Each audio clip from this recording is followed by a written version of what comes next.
pensamos nas coisas que existem no universo, a gente sempre tem muitas perguntas de tipo, como essas coisas se formaram, por quanto tempo elas existem, por quanto tempo elas ainda vão existir. Para muitos corpos celestes, a gente já tem uma teoria bem concreta e consolidada sobre seu início e fim. Em alguns casos, essas formulações e explicações são relativamente mais recentes, que é o caso dos buracos negros, que a gente não sabia muito sobre um possível fim dos buracos negros. Porém, em 1975, Stephen Hawking mostrou em seu emblemático artigo Particle Creation by Black Hole que os buracos negros poderiam perder massa e até sumir. Olá, saudações astronômicas, o meu nome é Luiz e hoje falaremos sobre a radiação Hawking. Mas primeiro, quem foi Hawking? Quem dá nome para essa radiação é o Stephen William Hawking, um físico teórico, cosmólogo e autor britânico, reconhecido internacionalmente por sua contribuição à ciência, sendo um dos mais renomados cientistas do século. Para saber mais sobre a vida e a fantástica carreira desse físico, temos um vídeo em nosso canal totalmente dedicado a Stephen Hawking. Bom, voltemos à missão Hawking e os buracos negros. Tá, primeiramente uma breve introdução sobre o que são buracos negros. No geral, buracos negros são formados com a morte ou colapso gravitacional de uma estrela. E uma estrela pode ser imaginada como um corpo celeste que se sustenta pela pressão das suas fusões nucleares contra a força gravitacional. Quando a força gravitacional começa a ganhar devido à falta de combustível para as fusões, dizemos que a estrela entra em seu estágio final de colapso, que dependendo da sua massa, se for superior a 25 vezes a massa do Sol, ela está fadada a se tornar um buraco negro. Em resumo, o resultado do colapso da estrela será um objeto astronômico que aumentará sua densidade consideravelmente, alcançando um raio pequeno para as escalas astronômicas, de tal medida e com tão grande concentração de massa que provocará uma deformação no espaço-tempo, que em tese nem mesmo a luz conseguiria escapar. Teríamos então um buraco negro.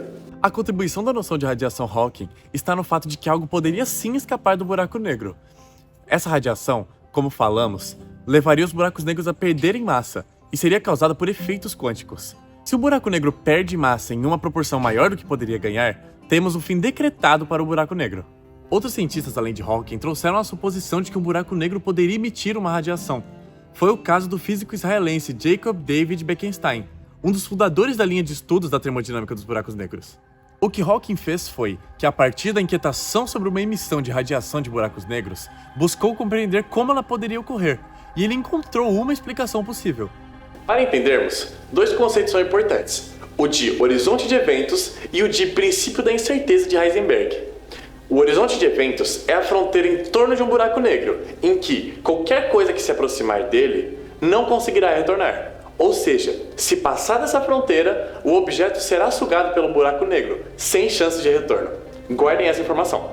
Já o princípio da incerteza é um conceito fundamental da mecânica quântica, elaborado pelo cientista Werner Heisenberg, que, em resumo, define que em um nível quântico há uma incerteza nas medidas simultâneas de duas grandezas físicas relacionadas.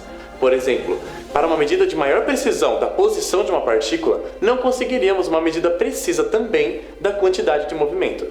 Ok, e o que isso tem a ver com os buracos negros? Uma das consequências do princípio de incerteza de Heisenberg é a possibilidade de, por mais incrível que pareça, partículas e antipartículas surgirem, e ao se encontrarem, elas desaparecem. E o surgimento e desaparecimento sempre ocorreria em pares. Então existe a possibilidade da radiação Hawking.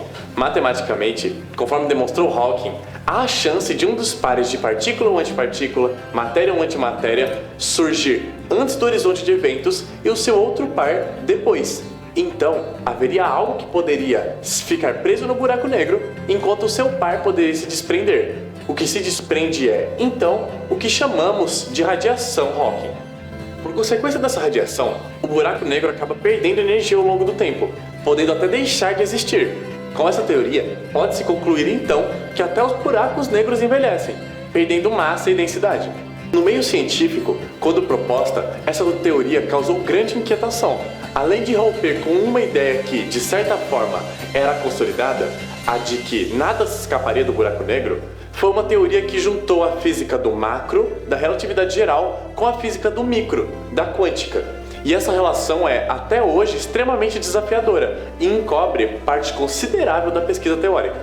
Hawking ainda traria outras contribuições, como a teoria quântica de campos em espaços curvos, em que a gravitação continuaria sendo descrita pela relatividade geral, mas os campos de matéria, que são considerados domínio da quântica, continuariam a ser descritos pela teoria quântica de campos.